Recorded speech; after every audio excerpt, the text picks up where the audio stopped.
Vous suivez Zobeko Live à Bounia dans la province des Litouries. Vous les faites bien, mesdames, messieurs. Merci pour votre confiance. Au menu de ce magazine, évolution du marché monétaire en cette année 2026. Je resterai sur ce plateau Judith Unamaka pour vous en parler. Mining Hindamba 2026, stratégie de la GCAMINE dans son rôle d'acteur des marchés. On en parle également dans ce magazine, mais avant cela, je vous invite à suivre les nouvelles en bref. La République démocratique du Congo prévoit un besoin de financement de l'État estimé à 7170,86 milliards de francs congolais pour l'exercice 2026, soit environ 2906,7 millions de dollars américains. Ces projections figurent dans les documents de la stratégie de gestion de la dette à moyen terme 2026-2028 élaboré par la Direction générale de la dette publique. Selon ce document stratégique, le gouvernement de la RDC entend couvrir ses besoins à travers un ensemble d'instruments diversifiés combinant financement concessionnel, appui budgétaire et recours au marché des capitaux. Le prêt de projet devrait constituer une part importante de ressources mobilisées pour un total de 2157,51 milliards de francs congolais. Toujours avec la République démocratique du Congo qui enregistre cette fois-ci un signal budgétaire fort dans les secteurs pétroliers. Selon un communiqué du ministère de l'économie nationale, la certification des pertes et manques à gagner de la zone ouest pour le 4e trimestre 2025 fait apparaître un gain net de 22,31 millions de dollars américains en faveur de l'État sur la période allant du 1er octobre au 31 décembre 2025. Cette certification, exterminée lors de la réunion du comité de suivi de prix de produits pétroliers, tenue le mardi 10 février 2026, marque un tournant stratégique. Plus de détails sur Zomtiri Kopanet. La société publique DRC Gold Trading SA affiche de nouvelles ambitions pour 2026. L'entreprise entend exporter 15 tonnes d'or et répatrier au moins 2,6 milliards de dollars américains dans les circuits officiels de l'État congolais. Des objectifs qui s'inscrivent dans la stratégie nationale de formalisation et de traçabilité de l'or artisanal. Le Haut-Katanga a récemment franchi une étape symbolique avec l'exportation officielle de l'or artisanal pour la première fois de son histoire. Cette avancée est rendue possible grâce à l'ouverture à Lubumbashi d'une succursale de DRC Gold Trading SA. Plus de détails sur Zomtiri Kopanet. Au nom de l'ASBEL, les amis de Patrick Mouyaya, le député national Eric Tchikouma a procédé ce mardi 10 février 2026 à la remise de l'école primaire catholique Saint-Mathias, symbole d'un engagement pris pour réhabiliter cette école qui existe depuis 70 ans. En effet, dans le souci du bien-être de sa base, Eric Tchikouma, à travers l'ASBEL, les amis de Patrick Mouyaya, a honoré l'école primaire catholique Saint-Mathias. Son engagement consistait, dans un premier temps, à stabiliser le cours longtemps englouti par des eaux, canaliser celles-ci vers le collecteur, assécher les salles de classe, réhabiliter le sanitaire, remettre une couche de peinture et octroyer un lot de bancs pour améliorer les conditions d'apprentissage. Plus de détails sur Zomtiri Kopanet. De retour sur ce plateau, Judith Unamaka sera avec moi dans quelques instants dans les cadres de votre rubrique Les chiffres clés pour donner l'évolution du marché monétaire en cette année 2026 et c'est tout de suite.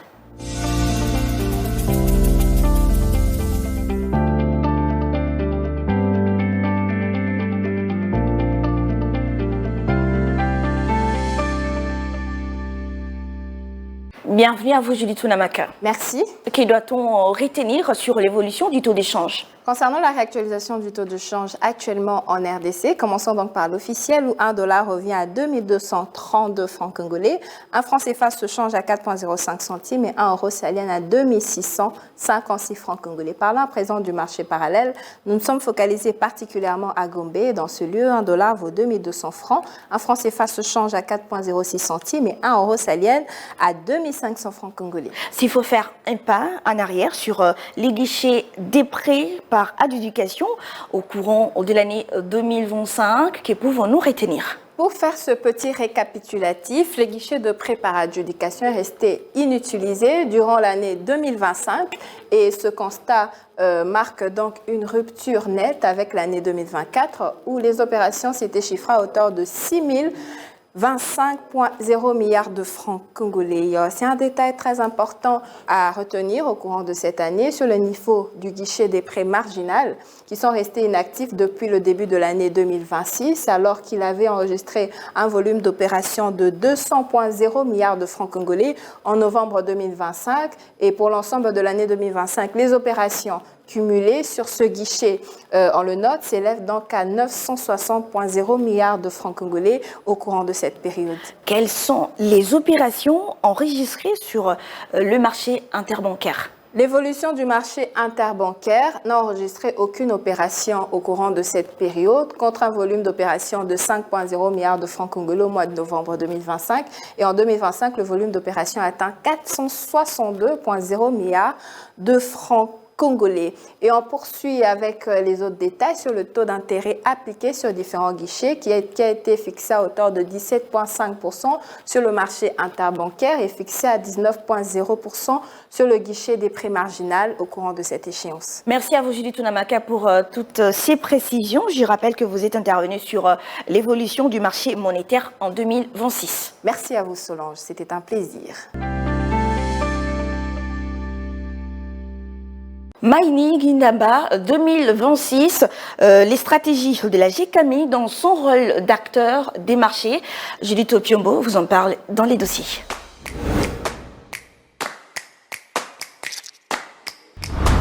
Judith Opiombo, bienvenue. Merci. Alors, prenons cette première question. La GECAMI passe d'un rôle des détenteurs d'actifs à celui d'acteurs des marchés. Comment s'y prend-elle?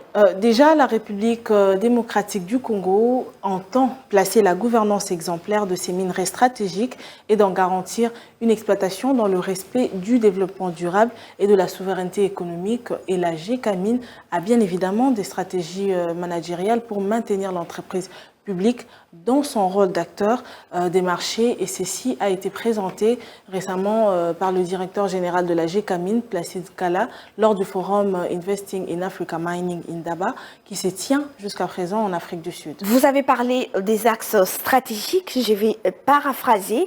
La générale de carrière et des mines a engagé une transformation stratégique. Alors, quelles sont ces stratégies et aussi quels en sont les résultats?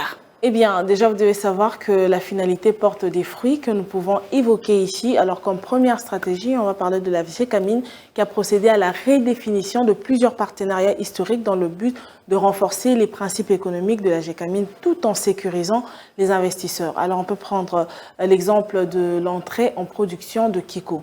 Deuxièmement, la GECAMI a mis en place une nouvelle stratégie dans le choix du partenariat. Alors, les partenaires sont désormais évalués sur leur capacité à générer de plus-value, à renforcer la solvabilité de l'entreprise et à préserver la valeur stratégique des actifs miniers nationaux. Troisième axe prioritaire, la GECAMI a mis en place un mécanisme de suivi des partenariats avec un objectif de s'assurer de l'atteinte de performances annoncées et de garantir ainsi la perception de l'avenue des revenus, allais-je dire, effectifs attendus par l'État congolais. Alors, au terme de cela, la GECAMI redeviendra propriétaire de ses actifs et doit donc exploiter les ressources additionnelles. Une quatrième stratégie, c'est pour pérenniser la nouvelle orientation selon laquelle la création d'une GECAMI crédible a trouvé son sens avec comme objectif de rapatrier une partie de la valeur économique en République démocratique du Congo, capter les marges commerciales et aussi développer les compétences nationales et crédibles. Et dans tout ça, Judith Piombo, GECAMI Trading y est pour beaucoup alors? Bien sûr, bien évidemment, la GECAMI Trading en est la parfaite illustration d'ailleurs, puisque ça a été créé seulement au début 2026 ici, et cette nouvelle filiale de la Générale des carrières et des mines, GECAMI en sigle, est dédiée à la commercialisation directe des minerais, on voit là les cuivres, cobalt et zinc. Et en s'associant aux négociants suisses Mercuria, la RDC vise donc à reprendre le contrôle de la vente de sa production, et GECAMI Trading va donc ainsi contribuer à positionner l'entreprise comme un intermédiaire incontournable entre les producteurs et les acheteurs internationaux. Alors, cette stratégie produit déjà des résultats tangibles avec la commercialisation de 100 000 tonnes de cuivre pour un objectif de 500 000 tonnes à un horizon proche. Alors, en outre, cette nouvelle stratégie renforce son positionnement comme premier exportateur des zinc, ainsi qu'une contribution assez effective à l'initiative américaine visant ainsi à sécuriser les chaînes d'approvisionnement critiques. Et avec ces différentes stratégies, la GECAMI et la République démocratique du Congo prennent une trajectoire qui est celle d'un pays et d'une entreprise publique qui prennent progressivement la place qui lui revient dans la chaîne de valeur mondiale des minerais stratégiques. Merci à vous, Judith. Merci de m'avoir reçu, c'était un plaisir. Et puis parlons de cette cérémonie couplée des sorties de la 9e promotion et entrée de la 10e de l'École nationale de l'administration, une cérémonie riche en couleurs qui s'est tenue au centre culturel de Kinshasa. Parmi les invités de marque, le chef de l'État Félix Antoine Tshisekedi Tshilombo qui dans ce mot a exhorté les lauréats à un engagement pour mieux servir la nation. Je vous prie de suivre son propos recueilli par Guy Chungu. Dans un monde où la compétition entre États s'intensifie, où l'efficacité publique devient un facteur de puissance et où la confiance des citoyens se gagne au quotidien, l'administration congolaise ne peut plus être prisonnière des images dégradantes d'hier, celles d'un labyrinthe d'inertie, de lenteur et d'inefficacité. C'est précisément pour rompre avec ces pratiques et ouvrir une ère nouvelle que nous avons décidé de faire de l'ENA l'un des piliers d'une réforme profonde, à savoir briser les chaînes du clientélisme pour consacrer dans notre République le seul culte qui vaille, celui du mérite. L'État, en tant que personne morale, a besoin d'hommes et de femmes de qualité pour un fonctionnement optimal. Un État fort ne se décrète pas.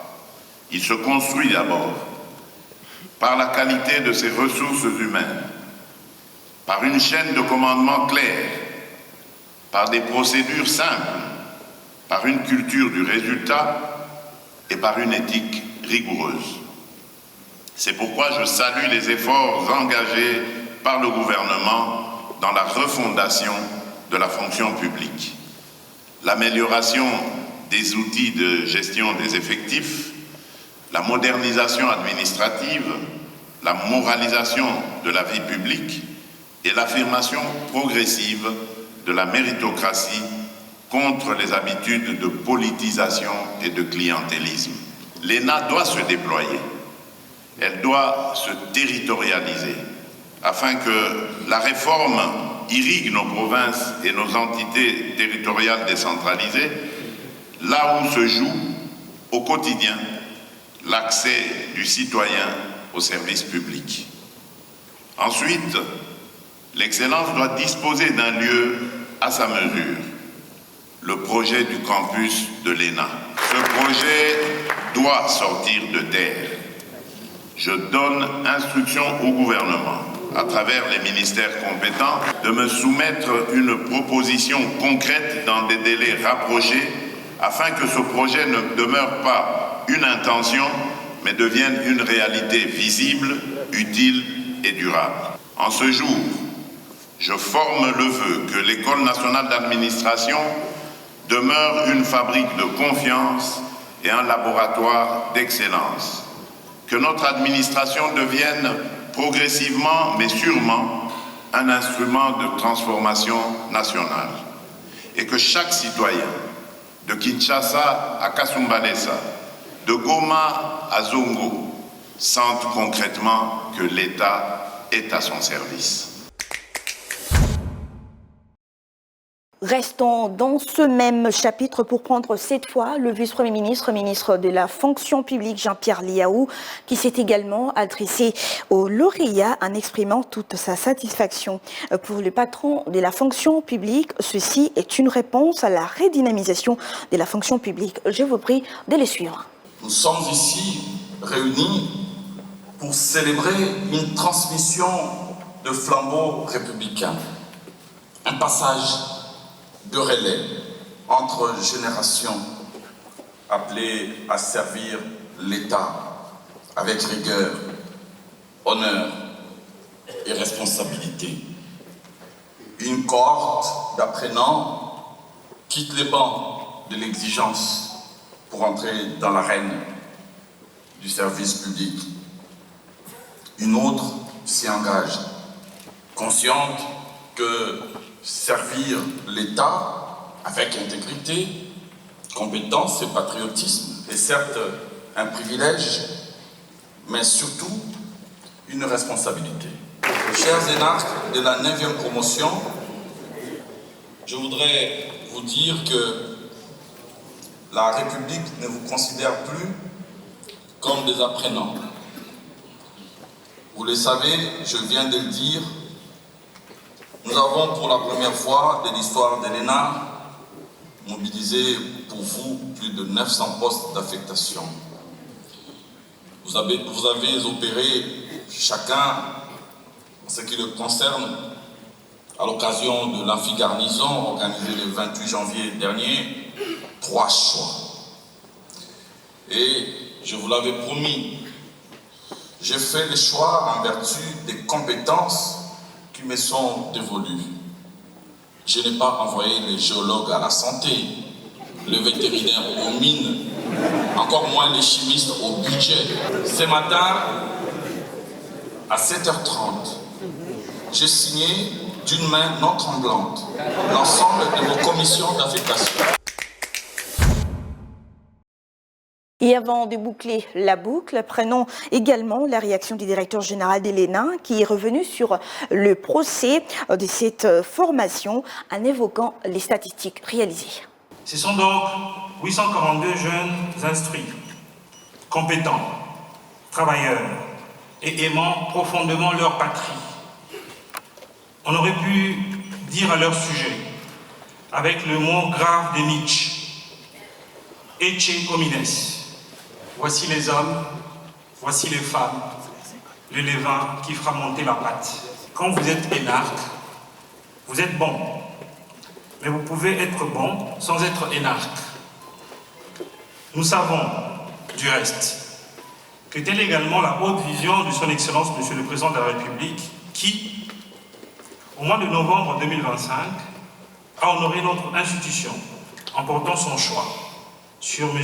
Bienvenu Ilambo Bouaka, ancien élève de l'ENA, de la 4e promotion, dite promotion Nelson Mandela, en les désignant conseiller spécial du président de la République en matière de communication. Mesdames, Messieurs, j'ai un réel plaisir de recevoir pour vous sur ce plateau M. Alexandre Choué, il est enseignant de l'économie à l'UPC et aussi consultant dans plusieurs organisations et entreprises. Avec lui, nous parlons de la RDC, économie et trajectoire 2025-2026. Notre invité sera avec nous après ceci. Bienvenue à vous, Monsieur Alexandre Choué. Merci. Alors avec vous, nous parlons de la trajectoire économique ici en République démocratique du Congo pour l'année 2025-2026. Alors dites-nous comment s'est comportée d'abord l'économie congolaise en 2025. L'année 2025 s'est achevée avec un taux de croissance qui est estimé à environ 5,6%. Donc il y a eu accroissement du PIB de la RDC d'une année à une autre. Cependant, lorsqu'on regarde une année auparavant, on se rend compte que la croissance était à 6,3%. Et une année avant, à près de 8%. Ça veut dire que quand on regarde ça dans la durée, on se rend compte que la croissance économique connaît un ralentissement en RDC. Et cela n'est pas un fait du hasard. Ça s'explique par plusieurs vecteurs, notamment le fait que la RDC connaît une situation sécuritaire assez fragile avec la guerre d'agression que nous connaissons dans la partie est du pays. Et cela impacte beaucoup sur le fonctionnement de notre économie. Donc la croissance est en train de se ralentir d'année en année et cela n'est pas une bonne chose dans la mesure où la richesse créée par le pays est de moins en moins importante par rapport au rythme évolutif et ça ne permet pas donc de pouvoir répondre à plusieurs préoccupations que nous avons, notamment en termes de budget parce qu'il faut avoir plus de ressources pour mieux financer la guerre, il faut avoir plus de ressources pour payer régulièrement les fonctionnaires de l'État, il faut avoir plus de ressources pour construire les routes, et plus de ressources pour financer la gratuité de l'éducation, la gratuité de la maternité, bref, on a besoin de beaucoup de ressources. Et si les communes ne tournent pas à plein régime, cela aura bien sûr une incidence négative sur tout ce qu'on attend comme espérance en termes de bien-être. Donc, selon vous, la croissance n'a pas été bonne?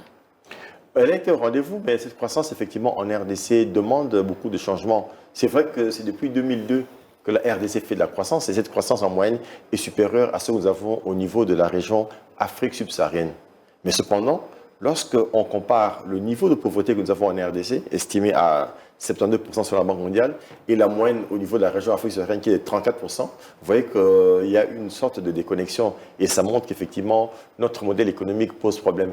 Parce qu'après 23 ans de croissance continue ininterrompue à un niveau très élevé, on aurait dû voir l'incidence de la pauvreté baisser sensiblement. Mais ce n'est pas le cas. Et ça montre qu'il y a un problème au niveau du modèle économique. La structure de l'économie dérange. Des secteurs comme l'agriculture, qui devaient être des secteurs porteurs pour d'abord répondre au problème d'insécurité alimentaire, ne tournent pas comme il se doit. La RDC, malgré tout ce qu'elle a comme potentialité agricole, importe des aliments pour près de 2 milliards, 3 milliards de dollars l'an. C'est une contre-performance. Et cette contre-performance a aussi des implications sur le marché de change. Parce qu'il faut importer, il faut avoir des devises. Ce qui fait qu'il y a une pression sur la demande de devises. Or, si la Banque centrale n'a pas assez de devises pour injecter sur le marché, cette pression a tendance à perturber un peu la stabilité de la monnaie nationale. Alors, quel a été son impact sur la population?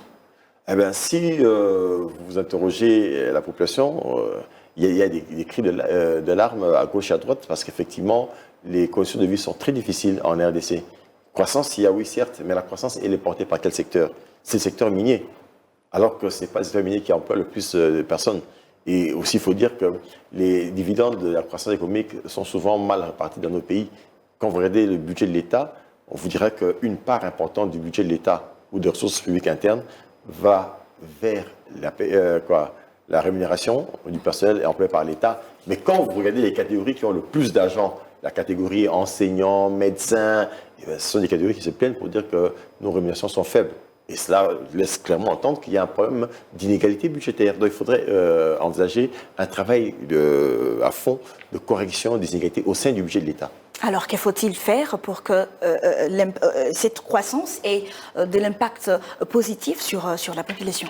Donc, en fait, aujourd'hui, il faut que l'action gouvernementale, il faudrait que l'action gouvernementale soit orientée vers la transformation de l'économie. C'est-à-dire que le gouvernement doit prendre certaines mesures d'incitation pour modifier certains segments de l'économie qui, aujourd'hui, n'arrivent pas à tourner à plein régime.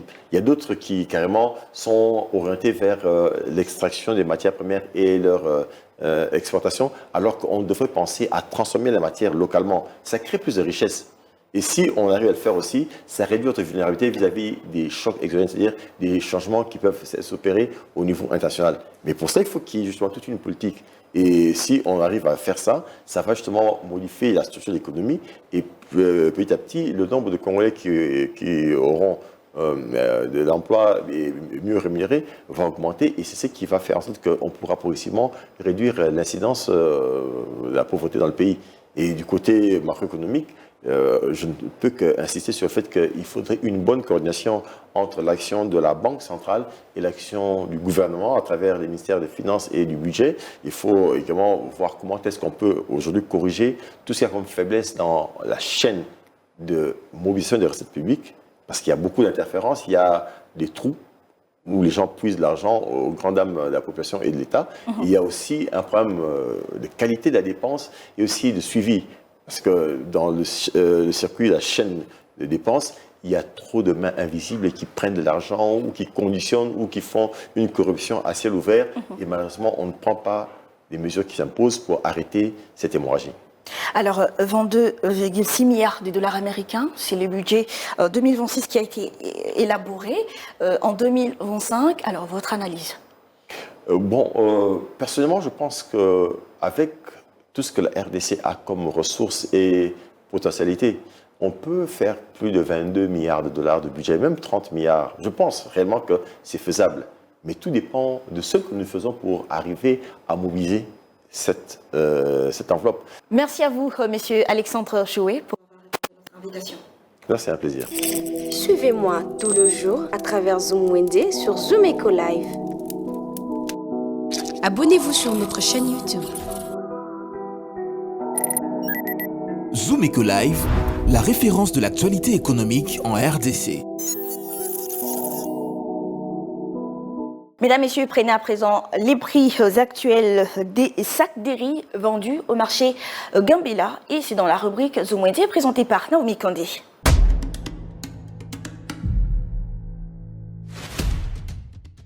Débutons notre marché de prix actuel de sacs de riz avec 25 kg de riz de la marque Lyon Le prix varie entre 54 000 francs et 57 000 francs congolais.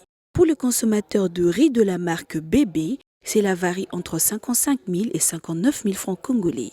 Zumwende a également pensé aux fans de riz parfumé de la marque Jasmine qui se vend actuellement à 120 000 francs pour 25 kilos. Vous avez également la possibilité de vous procurer la même marque en petite quantité pour 1 kg à 9 000 francs congolais. Toujours au même marché des Gambela, 25 kg de riz royal coûte actuellement 55 000 francs congolais.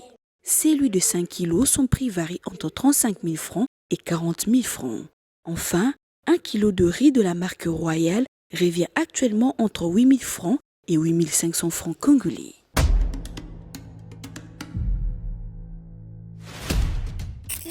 Les rendez-vous économiques, c'est dans l'agenda sur Zoom Eco Live. Abonnez-vous sur notre chaîne YouTube. Zoom Eco Live, la référence de l'actualité économique en RDC. Quelles sont les grandes rencontres économiques prévues pour cette semaine? La réponse, c'est tout de suite dans Agenda, présenté par Adassa Grasse.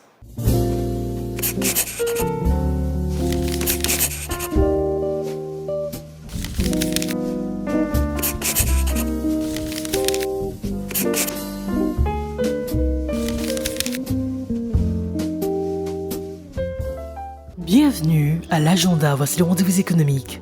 Le journée annuel du club de dirigeants de banques et d'établissements de crédit d'Afrique s'y tiendra à Conakry du 12 au 14 février 2026 sous un thème aussi particulier, le financement de l'économie africaine, intelligence artificielle et réglementation au service de l'efficacité bancaire.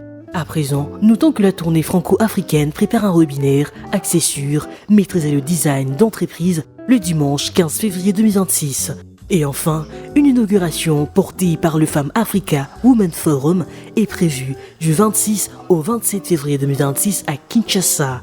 Axé sur les architectes de la souveraineté, le Femme forge l'avenir économique de l'Afrique. Merci de nous avoir suivis. Au revoir.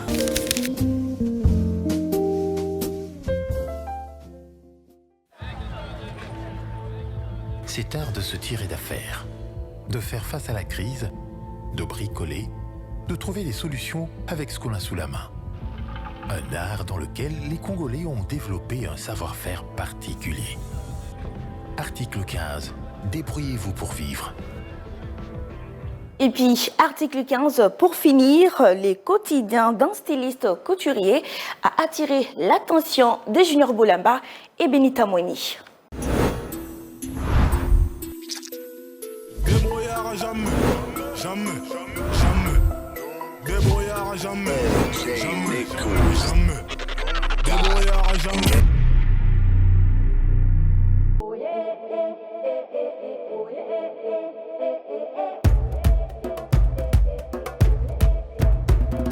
Nga nazali maître couturier styliste. Nasalaka métier ya couture. Nga bandi yango bomwana. Donc nabotami na famille, papa nanga azali couturier, maman nanga couturière. Aboti biso nyonso pe toza ba couturier na ba couturière. Donc na yekoli yango te boyi, na yekoli yango na famille.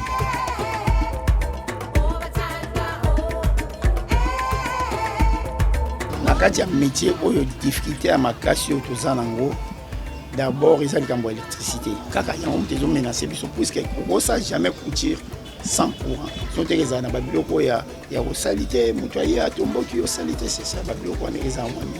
Ba difficulté mso ezali to ya kufuta pe mutu ko wana kufuta mutu akokango te. Opese pribo ya kokite moni bozo kende kaka ndepe mboka ezotambolela mwa muke wana opese pas ici c'est ça ba difficulté za makasi penda to futa ba taxe ba to culture ba yaka to futaka. Biso to futa ba taxe nyonso na tous les documents.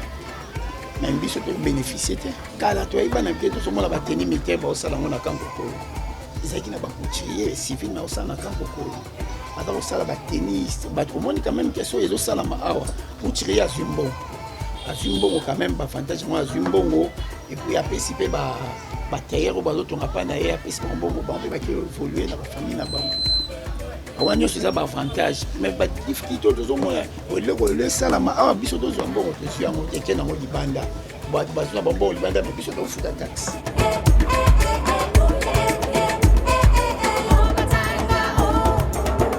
si ocomprendre mpe bato baza na bambongo te oza kokendela bango kaka mwa moke bongo te ozozoka avantage po otika yango te mposo otiki yango mpe osala nini akokoma député te.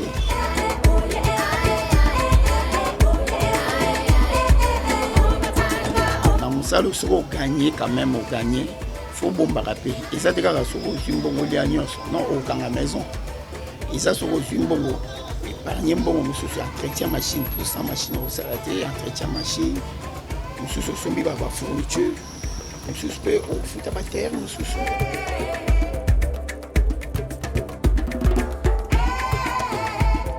Conseil ezali kaka na bagene oyo bazala ovanda mingi na banzela omona meli babiloko na bango bazomelamela wana baolekisa ata na bango pamba ole baya koyekola mosala ayekoli mosala na ye akomona ntango akoyeba mosala akomonaki aperdre temps mingi libanda.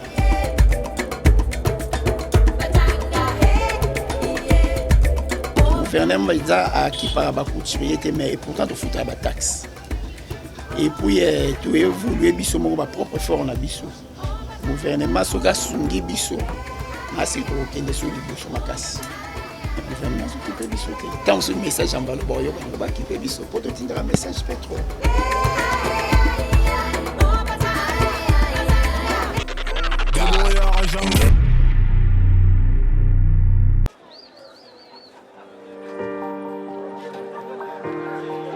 Dans les détails du marché, nous avons appris à vous connaître, à vous comprendre et vous apporter plus de lumière. Désormais, avec vous, c'est parti pour un voyage de rêve vers une destination meilleure. Ensemble, découvrons le civisme fiscal et la bonne gouvernance dans la gestion de la Res Publica grâce au décryptage de l'actualité économique du pays avec des chiffres clés. Avec une équipe de professionnels, découvrez le quotidien des Congolais en exclusivité à travers des dossiers et analyses approfondies. Zoomeco TV, la référence de l'actualité économique en RDC. C'est la fin de ce magazine réalisé par l'ensemble de la rédaction. Merci à vous de l'avoir suivi. D'ici là, portez-vous bien. Au revoir.